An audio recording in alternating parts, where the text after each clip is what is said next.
من الشیطان اللعین الرجیم بسم اللہ الرحمن الرحیم الحمد للہ الملک الحق المبین المتصاغر لعظمتہ جبابرۃ الطاغین المتخاضع لکبریائہ عتاۃ المتمردین المعترف بربوبیتہ سائر الخلق اجمعین والصلاۃ والسلام والتحیۃ والاکرام علی اشرف النبیین وخاتم المرسلین سیدنا و مولانا ابی القاسم محمد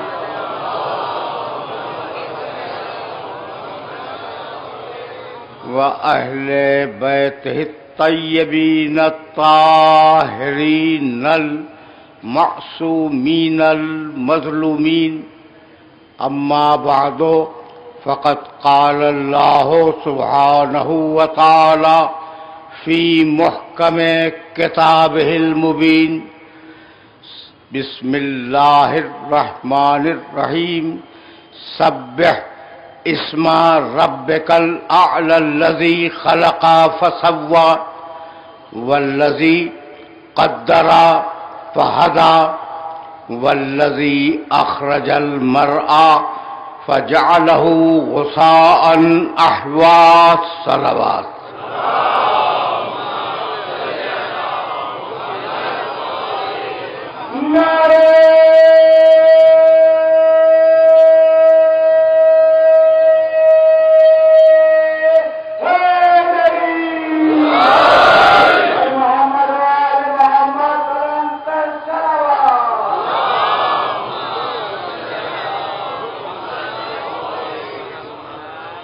عزیزان محترم، یہ ہماری گفتگو کا چھٹا مرحلہ ہے اور دیکھتے دیکھتے باتیں کرتے کرتے وقت تیزی سے گزر گیا. مجھے نہیں معلوم کہ میں ان محترم آیات کو آپ کی خدمت سے پیش کر سکا یا پیش نہیں کر سکا، لیکن میں نے اپنی بھرپور کوشش کی کہ یہ آیتیں میرے سننے والوں تک پہنچ جائیں اور ان کے مفہوم سے کما حق میرے سننے والے واقف ہو جائیں. قبل اس کے کہ میں ان آیات کی طرف واپس جاؤں، صرف ایک جملہ کہوں گا، اور وہ جملہ میں نے ہمیشہ کہا ہے. 32 34 40 سال تو ہو گئے اس ممبر کے اوپر، کم و بیش آتے جاتے.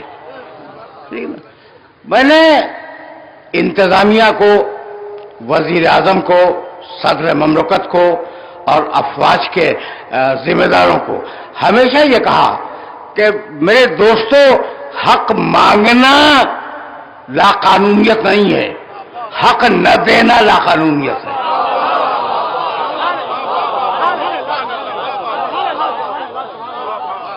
اور آج بھی میرا سلوگن یہی ہے. کل کی اطلاع کے مطابق گھر میں گھس کر فائرنگ کر کے 3 افراد کو شہید کر دیا گیا. انتظامیہ سے گزارش یہی ہے کہ ابھی تو میں ہلکے ٹون میں اور پیار محبت سے بات کر رہے ہیں، لیکن انہیں سمجھا دو. انہیں ایک جملہ اور سنتے جاؤ، اور وہ جملہ اس قابل ہے کہ اسے اپنے ذہنوں کے اندر محفوظ رکھ لینا. انہیں دیکھو بھائی، جب غیر متعلق افراد کو معلوم ہے کہ یہ تخریب کار کون ہیں تو متعلق انتظامیہ کو کیسے نہیں معلوم؟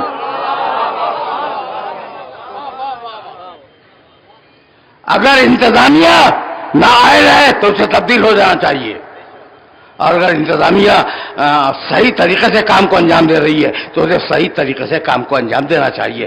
لیکن انتظامیہ سے گزارش ہے کہ ذرا سی توجہ فرما دیں اور یہ ہمارے ایام ازاں گزر جائیں اور ان کو بتلا دیں, ان کو بتلا دیں. بھائی جملہ سن رہے ہو؟ یہ ڈسٹربنس کیا ہو رہا ہے؟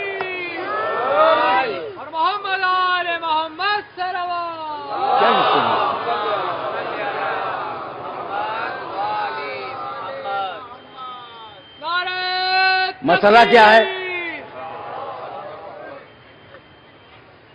مسئلہ کیا؟ کیوں بار بار لوگ آ جا رہے ہیں؟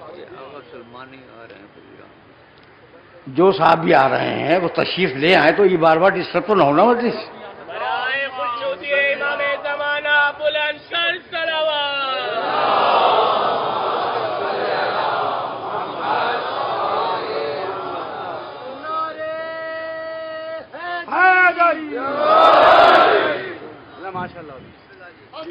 محمد وآل محمد بلند تر صلوات.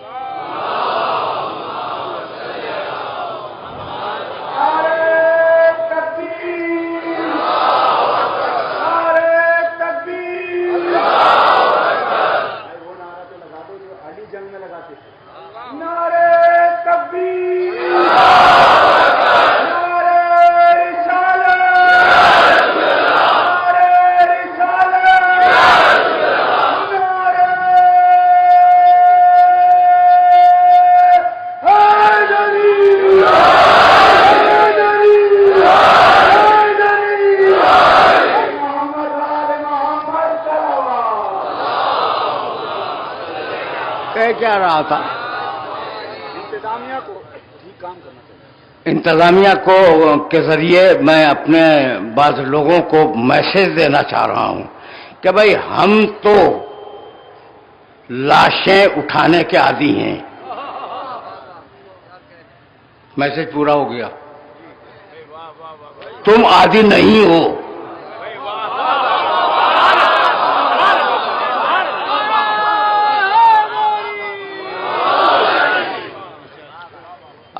اگر صورتحال تبدیل ہو گئی تو تمہیں بڑی پریشانیاں لاحق ہو جائیں گی.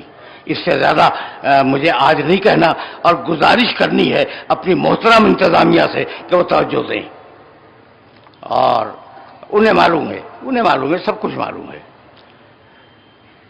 توجہ دیں اور ان معاملات کو اپنے کنٹرول میں لیا ہوا ہے. بہت اچھی کاوشیں ہیں انتظامیہ کی اس مرحلے میں, لیکن میں چاہتا ہوں کہ مزید کاوشیں اسمارٹ ہو جائیں.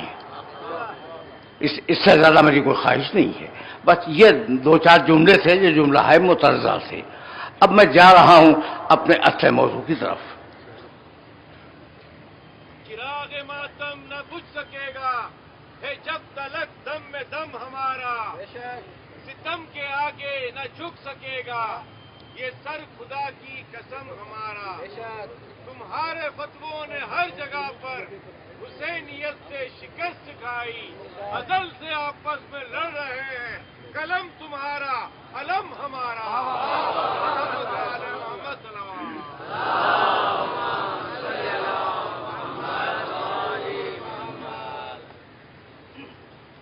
عزیزان محترم, جن آیات کی تلاوت کا شرف میں مسلسل حاصل کر رہا ہوں, ان آیات کا ترجمہ یہ ہے کہ اپنے بلند ترین رب کے نام کی تسبیح کرو, جس نے خلق کیا اور ضرورت کی ہر چیز سے سرفراز کیا. اس نے تقدیر معین کی اور اس نے ہدایت کر دی. پھر اس نے تمہارے لیے چارہ اگایا, چارے کو بھوسا بنا دیا. تو اپنے رب کے مقدس نام کی تسبیح کرو. نام کا لفظ جو ہے نا, نام کی تسبیح کرو, یہ اللہ کی صفات کی طرف اشارہ ہے. تھوڑا سا وقت تو تمہید میں لوں گا, تھوڑا سا. یہ اللہ کے صفات گرامی جو ہیں, جتنے بھی اوصاف ہیں, ان کی طرف اشارہ ہے کہ اللہ کے نام, مقدس نام, پاکیزہ نام, اس کی تسبیح کرتے رہو. یعنی اللہ کی کوئی صفت ایسی نہیں ہے جس میں نقص یا عیب ہو.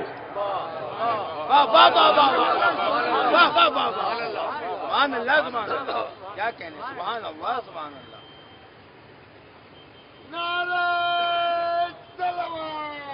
آج کچھ زیادہ ہی ڈسٹربنس ہے.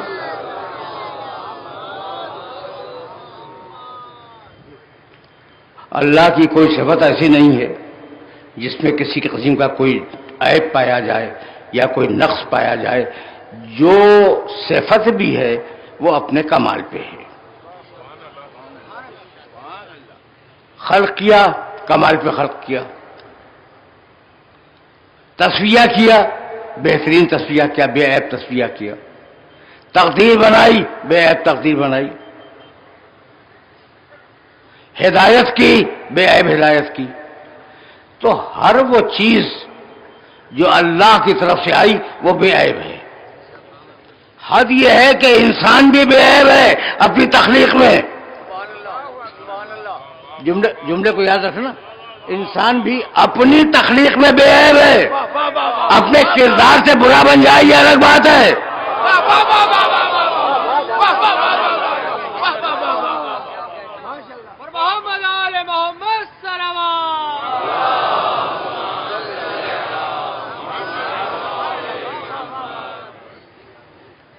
تمہید میں ہوں ابھی, اور آج وقت بھی تھوڑا سا کچھ کم ہے, تو اب جتنا بھی بیان کر سکوں اسے اپنے ذہن کے اندر محفوظ رکھنا. اچھا بھائی, تو اب بے عیب اللہ نے بے عیب کائنات بنا دی. اور جب بے عیب کائنات بنا دی تو پھر ضرورت اس بات کی کیا تھی؟ نہیں, رک جاؤ, ابھی رک جاؤ. ایک چیز عرض کرنا چاہ رہا ہوں, اور وہ چیز اگر تم تک پہنچ گئی تو میرا سلسلہ فکر اسی مقام سے آگے بڑھ جائے گا. قرآن مجید نے لفظ تسویہ استعمال کیا, خلق فسوا. ہم نے اس کے نفس کو بے عیب بنایا, ضرورت کی ہر چیز دے دی. تو اب یہاں تو نفس کا کردار تمہارے سامنے آتا ہے. نفس جانتے ہو نا؟ نفس نہیں جانتے, بولتے سب ہیں. لفظ نفس کو سب بولتے ہیں, لیکن نفس کے معنی کیا ہے کسی کو نہیں معلوم. اب میں نفس کے معنی بتاؤں. بسم اللہ الرحمن الرحیم, سورہ یاسین کی ایک چھوٹی سی آیت. سبحان الذی خلق الازواج کلھا مما تنبت الارض ومن انفسہم ومما لا یعلمون. میں بہت پریشان ہوں کہ نمائندہ ولی فقیر تشریف فرما ہے, اگر وہ یہاں تشریف لے آئیں تو میری عزت افزائی ہوگی. محمد والے محمد صلوات. بے فرمائی مانے نہیں, انجام جہاز. محمد والے محمد صلوات.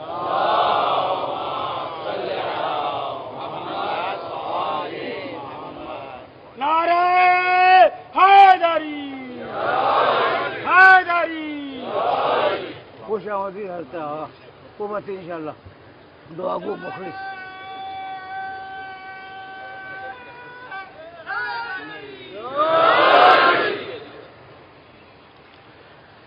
دیکھو بھائی, اب نفس کا کردار اگر تمہاری سمجھ میں آ گیا نا تو میں یہیں سے پھر ذرا سا تیزی کے ساتھ آگے بڑھ جاؤں گا.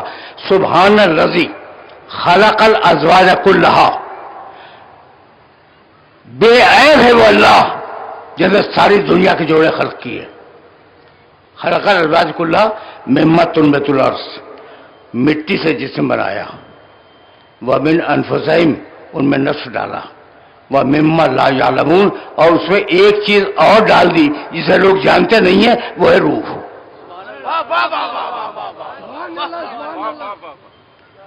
بتاؤ بھائی, آیت پہنچ گئی. آیت میں 3 باتیں ہیں. پورے کائنات میں جتنے بھی جسم پائے جاتے ہیں ان میں 3 چیزیں ہیں. مٹی سے جسم بنا ہے,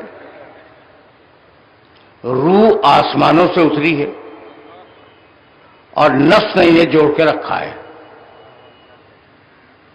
نہیں, تم ابھی متوجہ نہیں ہوئے, اور میں متوجہ کروں گا خصوصیت سے نوجوان دوستوں کو. دیکھو بھائی, جسم تمہارا کہاں سے نکلا؟ زمین سے پست کوئی چیز ہے؟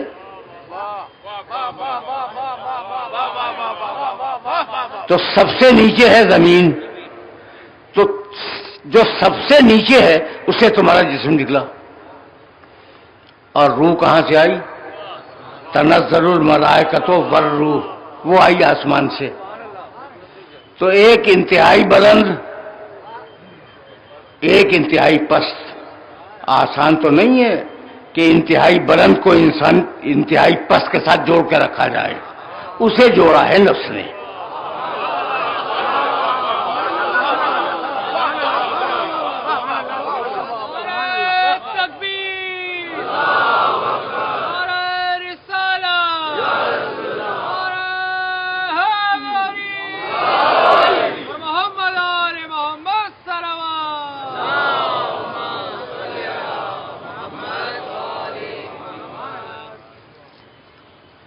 سمجھ گئے؟ اب نفس کا رول تمہاری سمجھ میں آیا نہیں آیا؟ روح انتہائی بلندیوں سے اتری ہوئی چیز، جسم انتہائی پستیوں سے نکلی ہوئی ایک چیز۔ اب ایک بلند اور ایک پست، ان دونوں کو کوئی نہ کوئی تو ہو جو روکے، اسے روک کے رکھا ہے نفس نے۔ یہاں تک آ گئے؟ دیکھو منزل تمہید ہے، اور اس منزل تمہید میں کہیں تمہیں لے جاؤں گا، اور بہت وقت نہیں ہے، بہت بار بار یہ جملہ عرض کر رہا ہوں میں۔ روح، جسم، نفس، اس کے مجموعے کا نام ہے انسان۔ جب انسان تو مرا تو کون مرا؟ روح مر گئی؟ سوال تو ہے، روح مر گئی، یہ نہیں مطلب کہ اب میں بول رہا ہوں، میں ہنس رہا ہوں، اگر میں مر جاؤں تو کچھ بھی نہیں ہوگا، روح ہی تو مری، اور کیا مرا؟ کہنے لگے روح تو مر ہی نہیں سکتی۔ تو ہم نے پوچھا اچھا؟ جب مولوی بعض وقت بڑی اچھی بات کہتا ہے اور مجھے خوشی ہوتی، کہنے لگا روح کو موت تو آ ہی نہیں سکتی۔ ارے وہ کیسے نہیں آ سکتی؟ کہنے لگا یسألونک عن الروح قل الروح من امر ربی، روح جو ہے امر ہے اللہ کا، اور جو اللہ کا امر ہو وہ مر نہیں سکتا۔ تو ملا تیرے دماغ میں یہ بات آتی کیوں نہیں کہ امر نہیں مر سکتا، صاحب الامر مر سکتا ہے؟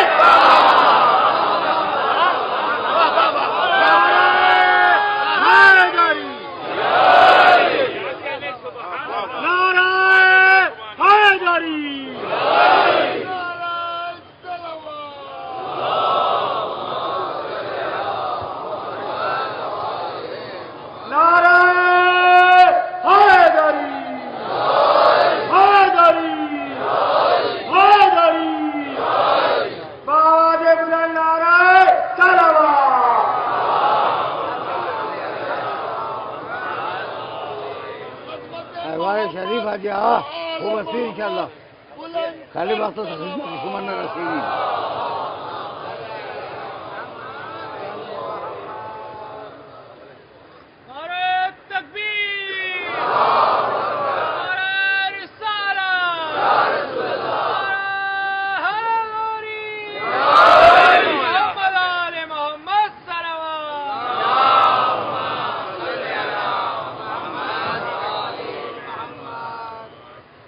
اچھا بھائی، تو اب ہم کیا بات کر رہے تھے کہ انسان مثلث ہے، ٹرائنگل ہے۔ انسان میں تین چیزیں ہیں، ایک ہے روح، ایک ہے جسم، اور ایک ہے نفس۔ تو اب ہم پوچھ رہے تھے کہ جب انسان مر گیا تو کیا مرا؟ روح مری؟ کبھی روح تو مر ہی نہیں سکتی، امر الہی ہے۔ امر الہی کیسے مر جائے گا؟ اچھا امر الہی تو نہیں مر سکتا، صاحب الامر مر جائے گا۔ یہیں تک تو بات پہنچی نا۔ اچھا بھائی، تو میں نے کہا کہ بھائی اب روح تو مر نہیں سکتی، تو جسم مر گیا؟ جسم مر گیا؟ جسم کہنے لگے جسم بھی نہیں مرا۔ مرنے کے بعد تول لو، جو لمبائی تھی، جو گہرائی تھی، جو چوڑائی تھی، جو ویٹ تھا، وہ سب موجود ہے، پورا جسم محفوظ ہے۔ تو یہ مرا کون؟ سوال تو ہے نا کہ روح اپنی جگہ محفوظ، جسم اپنی جگہ محفوظ، تو مرا کون؟ یہ سوال تو ہے نا۔ تو اب میں جواب دوں، مرا ہے نفس جس نے جوڑ کر رکھا ہوا تھا، یہی سبب ہے کہ قرآن مجید نے کہا کل نفس،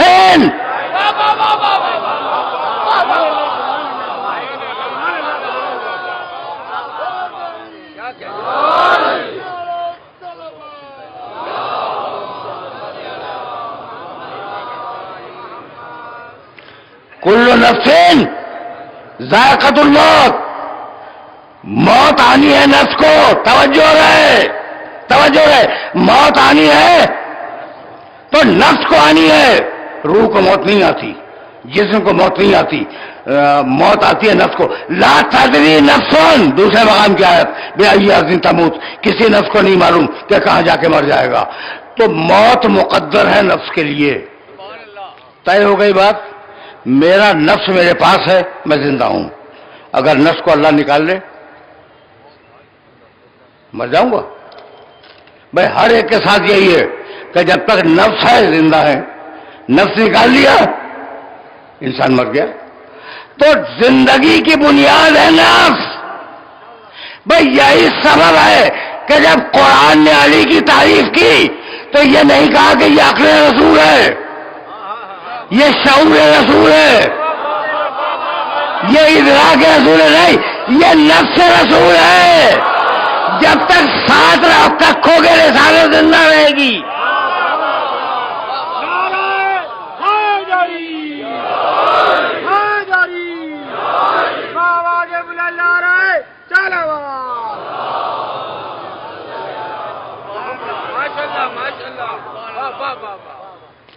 یعنی اگر علی ہے نفس رسول، اور اگر نفس کو موت آ جائے تو رسالت مر جائے، پے کر رہ جائے۔ اسی لیے ہم نے جہاں رسول وہاں علی کو رکھا، اگر کلمہ ہو تو وہاں بھی رسول کے ساتھ علی، اور اگر اذان ہو تو وہاں بھی محمد کے ساتھ علی۔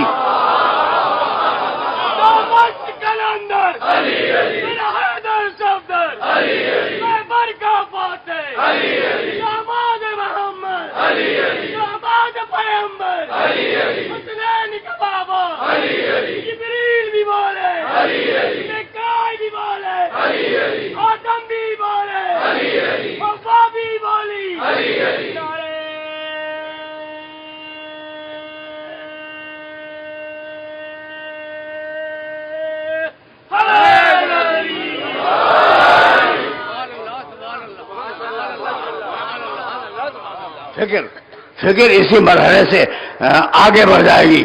اچھا بھائی، تو اب نفس سمجھ میں آ گیا، نفس کا کردار بھی سمجھ میں آ گیا۔ یہ جو بار بار آیا ہے قرآن میں یزکیہم، ہم نے نبی کو اس لیے بھیجا کہ وہ نفسوں کا تزکیہ کرے۔ قریب ہو گیا ہوں تم سے، بہت قریب ہو گیا ہوں، اور اتنا قریب ہو گیا ہوں کہ تم بہت جلد محسوس کر لو گے کہ میں کہنا کیا چاہ رہا ہوں۔ لقد ارسلنا رسولنا بالبینات، سورہ حدید 57واں سورہ قرآن مجید کا۔ لقد ارسلنا رسولنا بالبینات وانزلنا معهم الکتاب والمیزان لیقوم الناس بالقسط۔ ہم نے انسانوں کے اوپر رسولوں کو اسے بھیجا کہ وہ لوگوں کو عدل کی تعلیم دیں، تزکیہ۔ اب تزکیہ کہہ لو یا عدل کہہ لو، چیز ایک ہے۔ موضوع کو تو آگے جانا ہے نا، موضوع آگے جا رہا ہے، اب اسے تزکیہ کہو یا اس کے لیے کوئی اور لفظ استعمال کر لو، تمہاری اپنی مرضی ہے۔ ہم نے رسولوں کو بھیجا تاکہ وہ نفسوں کو تزکیہ کریں، اور اب میرے نبی کے لیے کہا امیر تو لأعدل، مجھے حکم دیا گیا ہے کہ میں تمہیں عدل پہ چلاؤں۔ تو عدل پہ حکم کرنے والا ایک۔ آرام سے سننا، کل بھی میں کہہ رہا تھا، پرسوں بھی کہہ رہا تھا کہ یہ تقریریں نہیں ہیں، یہ تھیسس ہیں، اور یہ تھیسس تمہیں کبھی کام آ جائیں گے آگے مستقبل میں کہ میں کہنا کیا چاہ رہا ہوں میں۔ اچھا، تو امید تو لأعدل، مجھے حکم دیا گیا ہے کہ میں تمہارے درمیان عدل کروں، یعنی پہلا حکم دینے والا عدل کا رسول۔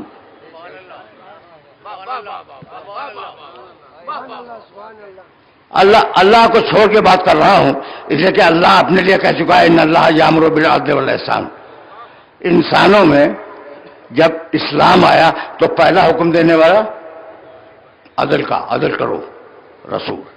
ٹھیک، اب دوسرے کا نام لوں، دوسرے کا اگر نام لے لوں تو مزہ نہیں ہے. آیت پڑھ دوں.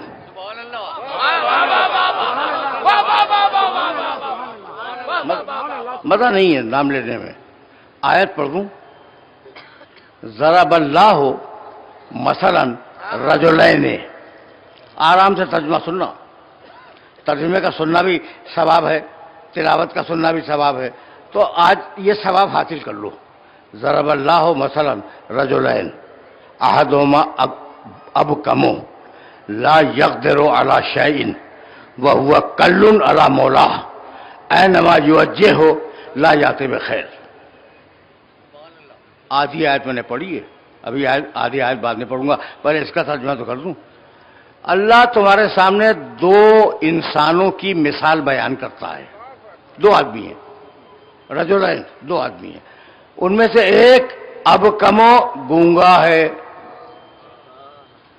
اب مجھے کچھ نہیں معلوم کہ اس گونگے سے مراد کیا ہے، لیکن اتنا جانتا ہوں کہ قرآن میں منافق کو گونگا کہا گیا ہے.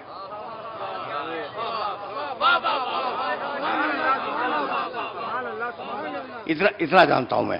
احدہما ابکم، ایک صفت. لا یقدر علی شیء، وہ کسی کام پہ قادر نہیں ہے. ہوگا ہر جگہ لیکن کوئی کام انجام دے اس کے بس میں نہیں ہے. دوسری صفت وہو کل علی مولاہ، اور اپنے مولا کے ساتھ ہر جگہ ہوگا. اپنے آقا کے ساتھ بہت نظر آئے گا لیکن اپنے مولا پہ بوجھ ہوگا.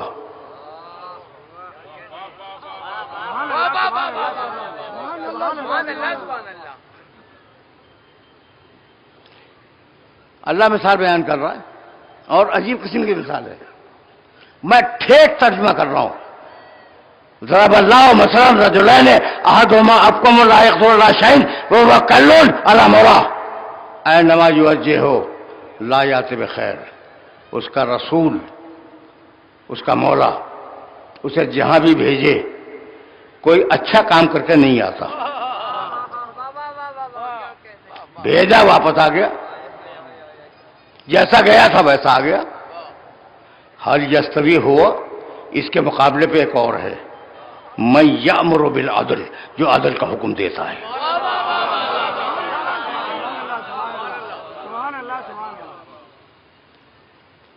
بہت توجہ رکھنا، بہت توجہ رکھنا. حل یستوی ہوا ومن یأمر بالعدل وہو علی صراط مستقیم.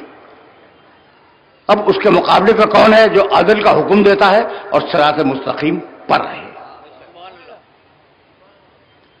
آیت کے فریم ورک کو اپنے ذہن میں محفوظ رکھتے جانا. آیت یاد رہے گی. ایک آدمی ہے جو اپنے آقا پہ بوجھ ہے، اپنے مولا پہ بوجھ ہے، اور ایک وہ آدمی ہے جو امر کا حکم دیتا ہے. ابھی آیت پڑھ کے گزرا ہوں کہ پہلا حکم دینے والا رسول ہے. یہ دوسرا کون ہے؟ رسول جیسا ہی ہونا چاہیے، رسول جیسا ہی ہونا چاہیے. رسول جیسا ایک حکم دینے والا رسول، دوسرا کوئی ہے جو رسول سے مشابہ ہے. اب اسے کہاں ڈھونڈتے پھریں کہ یہ دوسرا کون ہے جو عدل کا حکم دیتا ہے رسول کے علاوہ. ایک صحابی رسول نے رضی اللہ عنہ رسول اللہ سے پوچھا کہ یا رسول اللہ، آپ تو ہیں امر کرنے والے عدل کا، یہ دوسرے کون بزرگ ہیں آپ کے علاوہ جو امر کرتے ہیں عدل کا؟ راوی کہتا ہے کہ علی کے گھر کا دروازہ مسجد ہی میں تھا نا.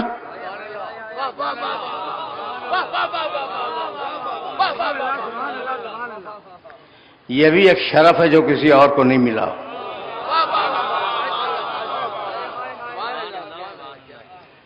کیا سمجھا تم نے مسجد نبوی کو؟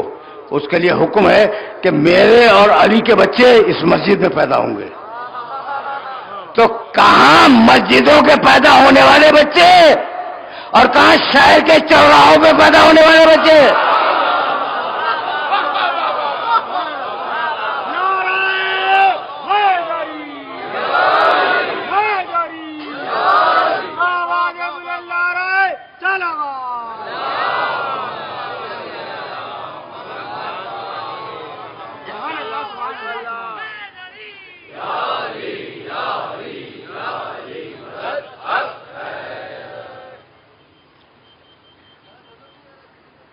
یا رسول اللہ، یا رسول اللہ، آپ کے بعد وہ کون ہے جو عدل کا حکم دیتا ہے؟ علی کا دروازہ کھلا، اور جب علی کا دروازہ کھلا تو علی نکلے دروازے سے. پوچھنے والے، اب یہ سائیکولوجی ہے، پوچھنے والے نے مڑ کے دیکھا کون نکلا. سائیکولوجی ہے یا نہیں؟ دیکھا کہ علی نکل رہے ہیں، پھر کہا یا رسول اللہ وہ کون ہے؟ جب دیکھو جتنی مرتبہ اس دروازے سے لوگ داخل ہوئے اتنی مرتبہ نے مڑ کے دیکھا یا نہیں دیکھا؟ یہ سائیکولوجی ہے، یہ انسان کی فطرت میں داخل ہے کہ اگر کوئی آئے گا تو انسان مڑ کے دیکھے گا. طے ہو گئی بات، بہت طے ہو گئی. پھر سنو، سائیکالوجی ہے انسان کی کہ اگر کوئی آئے تو مڑ کے دیکھے. یا رسول اللہ، آپ کے بعد یہ عدل کا حکم دینے والا کون ہے؟ اتنے میں علی کے گھر کا دروازہ کھلا اور علی باہر نکلے. انہوں نے دیکھا کہ علی نکلے. پھر کہنے لگے یا رسول اللہ وہ کون ہے؟ مسکرا کے فرمایا دیکھ بھی رہے ہو اور پوچھ بھی رہے ہو.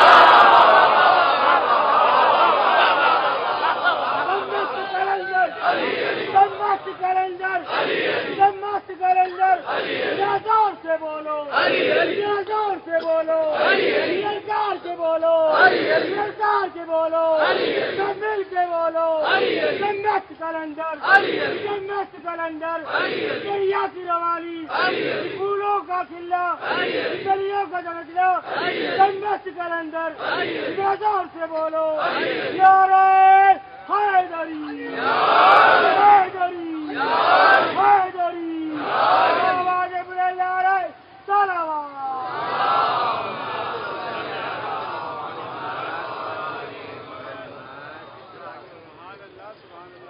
آج میں نے آیتوں کا تناسب کچھ بڑھا دیا. اگر تم پریشان ہو تو میں معذرت خواہ ہوں، کم کر دوں؟ نہ کروں نہ کم؟ میاں اسی لیے تو کافی ہے دامن اہل بیت سے لو تو ہر چیز مل جاتی ہے اہل بیت کے وسیلے سے. رکے رہو بھائی، اس لیے کہ ابھی میں تمہیں کنکلوژن دینا چاہ رہا ہوں اور کنکلوژن تک ابھی میں پہنچا نہیں. تو ایک حکم دینے والا عدل کا رسول، دوسرا حکم دینے والا علی، دو ہو گئے. اب میں نے آیتیں پڑھ دی نا. جب ایک جملہ میرا سنتے جاؤ، جملہ سنتے جاؤ. انا، سورہ نحل 16واں سورہ قرآن مجید کا. انا ابراہیم کانا امتا قانتا للہ حنیفا ولم یکن من المشرکین شاکرا لانعمہ اجتباہ وہداہ الی صراط مستقیم. ابراہیم، تم حیران ہو جاؤ گے اور مجھے کہیں اٹھا کے پھینک نہ دو. ابراہیم صراط مستقیم کی طرف ہے.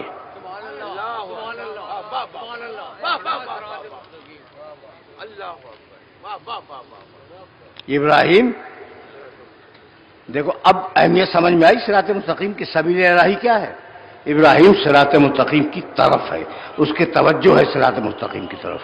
اب ایک آیت سے تو تمہارا گزارا بھی نہیں ہوگا. سورہ انعام آیت کا نشان 89. پوری آیت بھی پڑھوں گا، بڑی لمبی آیت ہے. فاجتبیناہم وہدیناہم الی صراط مستقیم. یہ جتنے پیغمبروں کا نام میں لے رہا ہوں، انہیں پیدا کیا، انہیں منتخب کیا، اور میں نے ان کی ہدایت کی صراط مستقیم کی طرف پر نہیں. مجھے معاف کرنا 1,23,999 نبی صراط مستقیم کی طرف. کیوں یہ میں نے ترجمہ کیوں کیا؟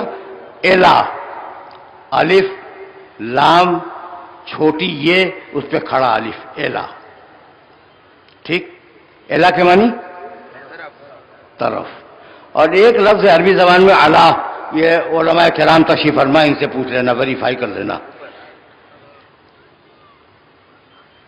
اعلی، اعلی کے معنی جانتے ہو؟ ایک ہے اعلی اور ایک ہے اعلی.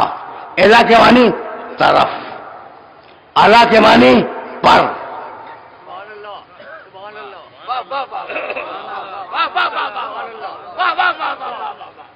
توجہ رکھنا، اعلی کے معنی پر.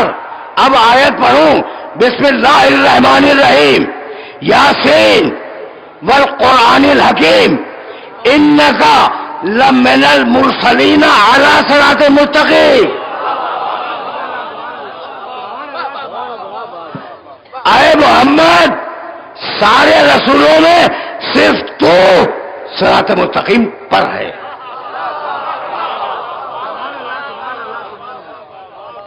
یہاں تک آ گئے نا میرے ساتھ؟ یہاں تک آ گئے؟ آگے تو تمہارے کام کی بات کرنے جا رہا ہوں.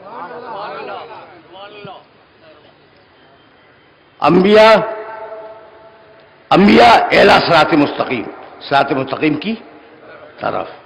میرا محمد رسول اللہ اعلیٰ صراط مستقیم، صراط مستقیم پر. ٹھیک ہے نا؟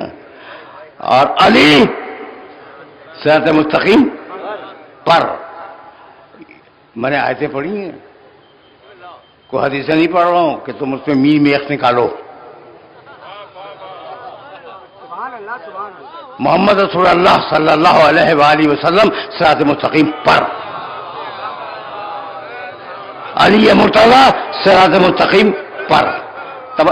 توجہات مبذول ہیں؟ توجہات مبذول ہیں نا؟ اچھا اب چلو، صراط مستقیم کے معنی میں بار بار تمہیں بتاتا رہا ہوں. یا بنی آدم اللہ تعبدوا الم اعہد الیکم یا بنی آدم اللہ تعبدوا الشیطان انہ لکم عدو مبین وان اعبدونی ھذا صراط مستقیم. شیطان کی طرف نہ جانا، ہم نے تم سے عہد لیا ہے، میری عبادت کرو. صراط مستقیم یہی ہے. اہدنا الصراط المستقیم. اللہ کی بارگاہ میں کھڑے ہیں، دعا مانگ رہے ہیں سورہ حمد میں، اہدنا الصراط المستقیم، صراط مستقیم کی ہدایت کر دے. یہی تو ہے. مالک صراط مستقیم کیا ہے؟ تیری نعمت والوں کا راستہ. اللہ کے راستے کی ہدایت نہ کر، جن پر تو نے نعمتیں نازل کی ہیں ان کے راستے کی ہدایت کر. اب اس نوجوان کو خوش کر رہا ہوں کہ ان میں اور اللہ میں فرق نہیں ہے. اطاعت میں، اطاعت کی منزل میں ان میں اللہ میں فرق نہیں ہے. اہدنا الصراط المستقیم، دیکھ رہے ہو نا عجیب. وَأَنَّ هَذَا صِرَاطِي مُسْتَقِيمًا فَاتَّبِعُوهُ وَلَا تَتَّبِعُوا السُّبُلَ. بس میرا راستہ سیدھا ہے، میرا راستہ سیدھا ہے. 3 آیتیں پڑھی 3 مقامات سے، میرا راستہ سیدھا ہے. اب تمہارے وجدان کو گواہ بنا رہا ہوں کہ جو سیدھا راستہ ہو کیا اس کا ہدایت کرنے والا ٹیڑھا ہوگا؟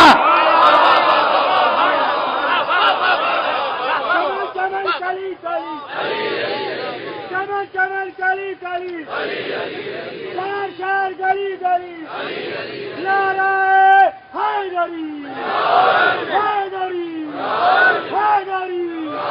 کہتے صاحب جی آیت اللہ تعالی جوہری بلند تر سلام.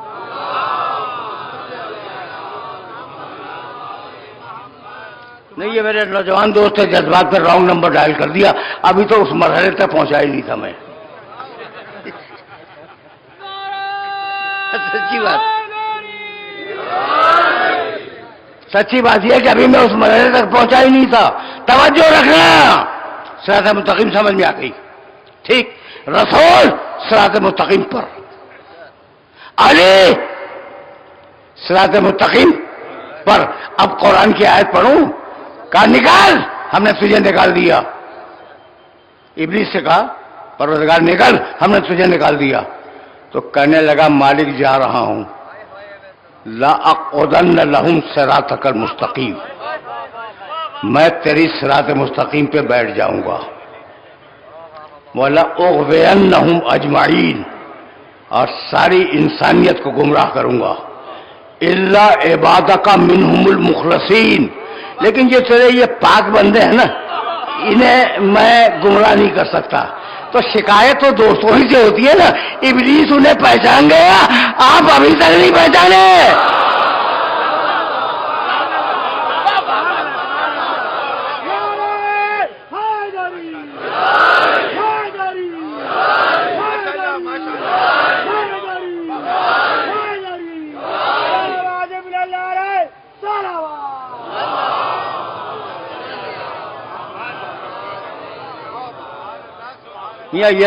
یہ نمبر بھی رانگ ڈائل ہوا ہے. وہ بات ہی کیا جسے قرآن سے ثابت نہ کیا جا سکے.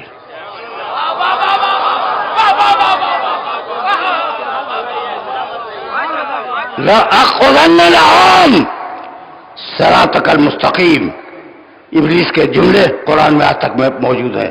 میں بیٹھ جاؤں گا صراط مستقیم پر. میں بیٹھ جاؤں گا صراط مستقیم پر. صراط ہوتی ہے چلنے کے لیے، بیٹھنے کے لیے نہیں. جو آئے راستے پر وہ چلے، جو چلے وہ آگے بڑھتا جائے. اور ابلیس کیا کہتا ہے؟ میں صراط مستقیم پر بیٹھ جاؤں گا. سن لیا نا تم نے؟ اب میں اپنے سننے والوں کو متوجہ کر رہا ہوں. اور اب وہ مرحلہ فکر آ گیا جہاں کے لیے میں نے کہا تھا کہ اب رانگ نمبر ڈائل نہیں ہوگا. یاسین والقرآن الحکیم انک لمن المرسلین علی صراط مستقیم، میرا محمد صراط مستقیم پر. حل یتبع ہوا ومن یامر بالعدل وہو علی صراط مستقیم، میرا علی صراط مستقیم پر. اور ابلیس کہہ رہا ہے میں صراط مستقیم پر بیٹھ کر بہکاؤں گا. تو اب سمجھ میں آیا کہ بہکانے کا ایجنڈا کیا ہے. یا رسالت میں شک ڈلوائے گا یا ولایت سے انکار کروائے گا.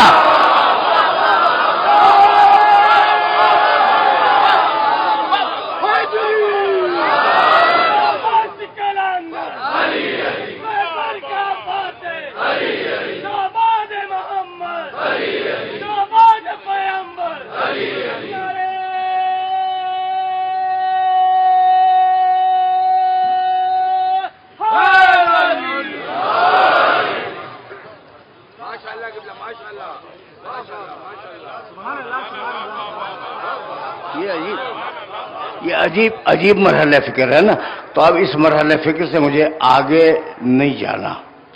دیکھو، دامن وقت میں گنجائش ہو تو انسان آگے بڑھے، اور اب دامن وقت میں گنجائش نہ ہو تو موضوع کو روکنا پڑ جاتا ہے.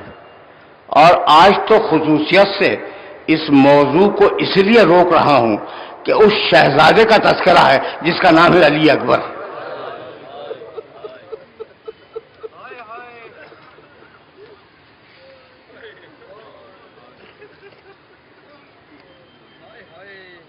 حق تو ادا ہو نہیں سکتا، لیکن کچھ تو بات ہو جائے. اس بچے کو تم لوگ پہچانتے ہو، پھوپھیوں کا لاڈلا بھتیجا، بہنوں کا لاڈلا بھائی،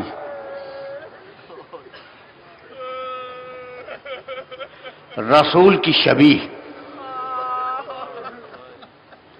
دیکھو، ان مجالس میں وقت نہیں ملتا کہ شہزادوں کا تذکرہ تفصیل سے کیا جا سکے. لیکن ایک جملہ سنتے جاؤ، رسول کی شبیہ. راوی کہتا ہے کہ جب عباس اور علی اکبر ایک ساتھ نکلتے تھے تو دکاندار اپنی دکانیں چھوڑ کر ان کو دیکھا کرتے تھے.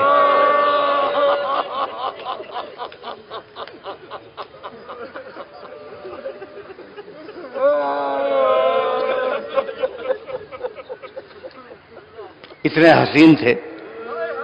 علی اکبر تو شبیہ رسول ہے، ابو الفضل عباس قمر بنی ہاشم ہے۔ ایک دن، اچھا عباس طویل تھے، سب کو معلوم ہے کہ لمبے قد کے تھے ابو الفضل عباس، ٹھیک ہے نا۔ ایک دن علی اکبر نے محسوس کیا آل محمد کا اخلاق اور ان کا ادب دیکھو۔ علی اکبر نے یہ محسوس کیا کہ چچا چل تو رہے ہیں بازو میں لیکن بہت جھک کے چل رہے ہیں۔ وہ تو سیدھے جوان ابو الفضل عباس سیدھے چلنے کے عادی تھے نا، لیکن جب اکبر کے ساتھ چلے تو جھک کے چل رہے تھے۔ کہا چچا آپ یہ جھک کے کیوں چل رہے ہیں؟ کہا بیٹے تیرا چہرہ میرے رسول کے چہرے سے مشابہ ہے۔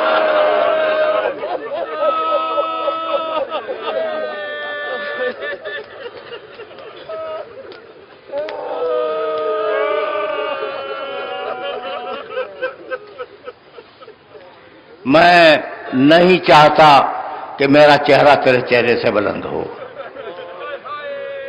یہ ہے اکبر۔ دیکھو جب اکبر پیدا ہوئے تھے نا تو گھر کے اندر کی روایت سنو۔ جناب اکبر کی والدہ کا نام کیا ہے؟ ام لیلہ، حضرت ام لیلہ ماں ہے۔ چھوٹا سا بچہ ہے، جھولے میں لیٹا ہوا ہے، ماں اپنی چارپائی پہ ہے مثلا، یا سونے کی جگہ تھی۔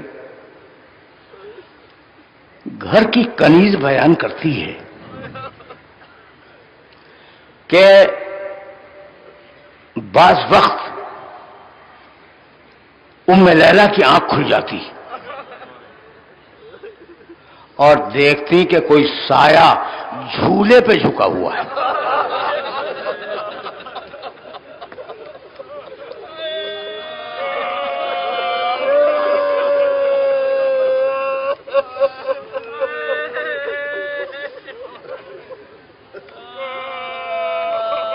کوئی سایہ جھولے پر جھکا ہوا ہے، چونک جاتی، بھئی ماں ہے نا کہ آنے والے کون؟ تو جواب ملتا ام لیلہ آہستہ بولو میں حسین ہوں۔ مولا اس اندھیری رات میں وہاں کیا کر رہے ہیں؟ جا کے سو جائیے۔ کہا ام لیلہ میں سونا تو چاہتا ہوں لیکن اکبر کی محبت مجھے سونے نہیں دیتی۔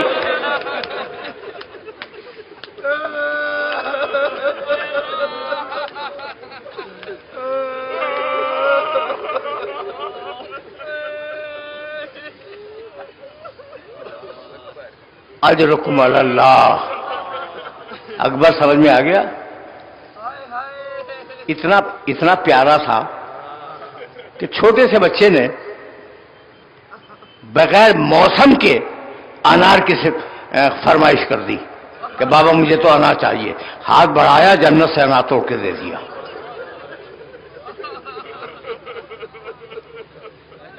دیکھو ہم دامن وقت میں گنجائش نہیں ہے اور مغرب سے بہت قریب ہو گئے ہیں، اب زیادہ زحمت سماعت نہیں دینا چاہ رہا ہوں میں۔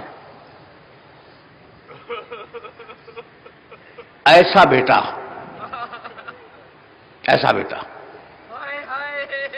ایک مرحلے پر وہ آیا اور آنے کے بعد اس نے کہا کہ بابا جان مجھے جنگ کی اجازت ہے۔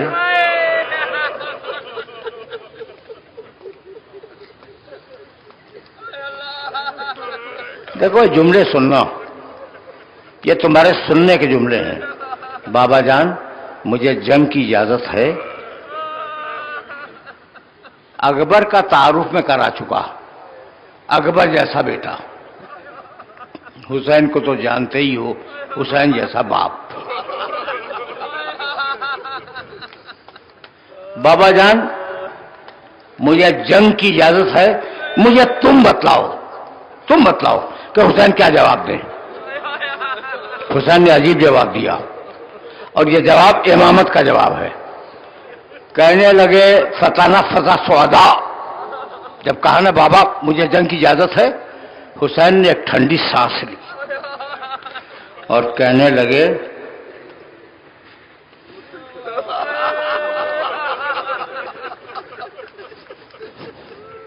کہ اکبر کاش تمہارے پاس تم جیسا کوئی بیٹا ہوتا.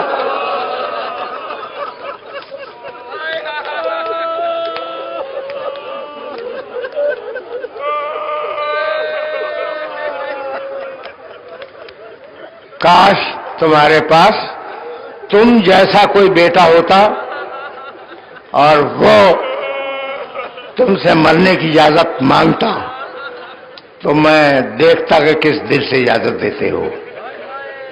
اجازت نہیں دوں گا. اکبر کو اجازت نہیں ملی. اکبر پلٹ آئے. اکبر نے کیا کیا تفصیل میں نہیں جانا چاہتا میں. اب جو دوبارہ واپس آئے اکبر حسین کے پاس تو دونوں ہاتھ رومال سیدہ میں بندھے ہوئے تھے.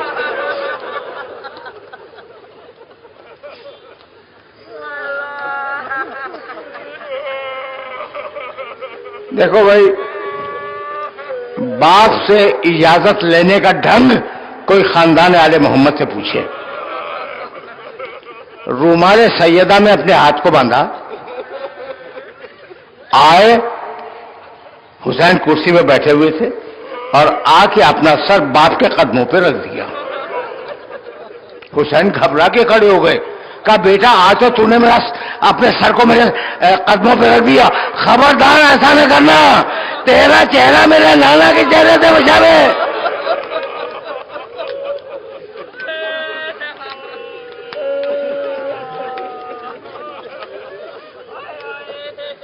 آخری جملہ سنو. تقریر تمام ہو گئی، تم نے گریہ کر لیا. جا بیٹے، میں نے تجھے اجازت دی. مقتل نہیں پڑھوں گا، رخصت پہ گفتگو کو تمام کر دوں گا. جا بیٹے، میں نے تجھے اجازت دی. جب اکبر خوش ہو کر جا رہے تھے نا تو کہا بیٹے تجھے تیری پھوپھی نے پالا ہے. آخری جملہ سنو. اکبر جاؤ، اپنی پھوپھی سے اجازت لو.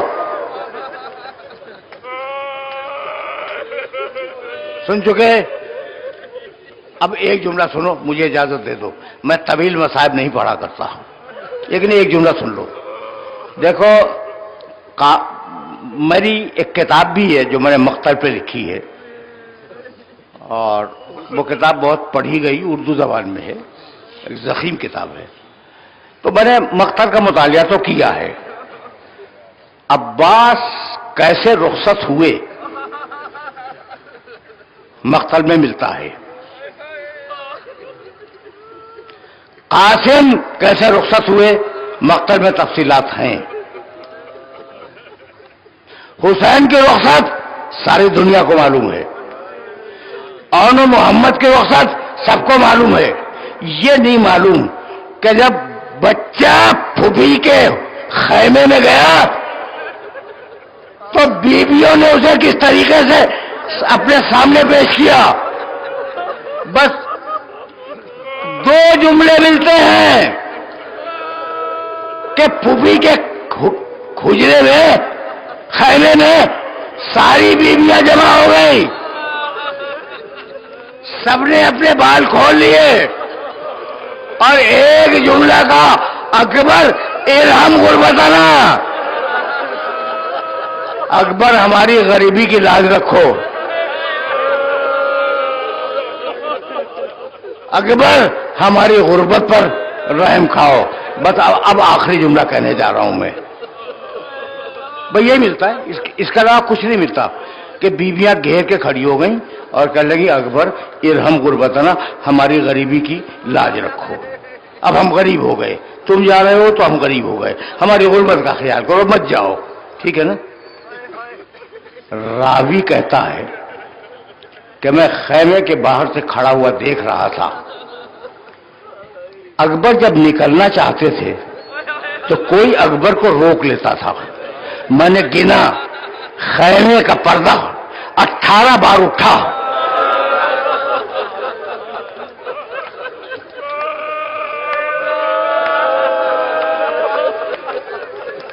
اکبر نکلنا چاہ رہے ہیں، 18 مرتبہ خیمے کا پردہ اٹھا، 18 مرتبہ خیمے کا پردہ گر گیا.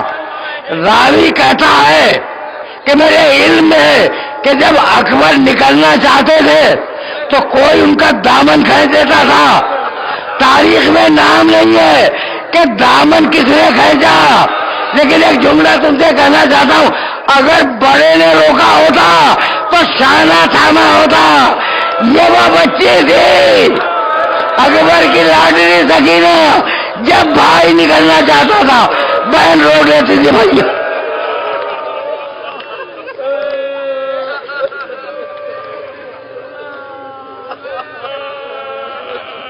وَسَيَعْلَمُ الَّذِينَ ظَلَمُوا أَيَّ مُنْقَلَبٍ يَنْقَلِبُونَ رَبَّنَا تَقَبَّلْ مِنَّا إِنَّكَ أَنْتَ السَّمِيعُ الْعَلِيمُ.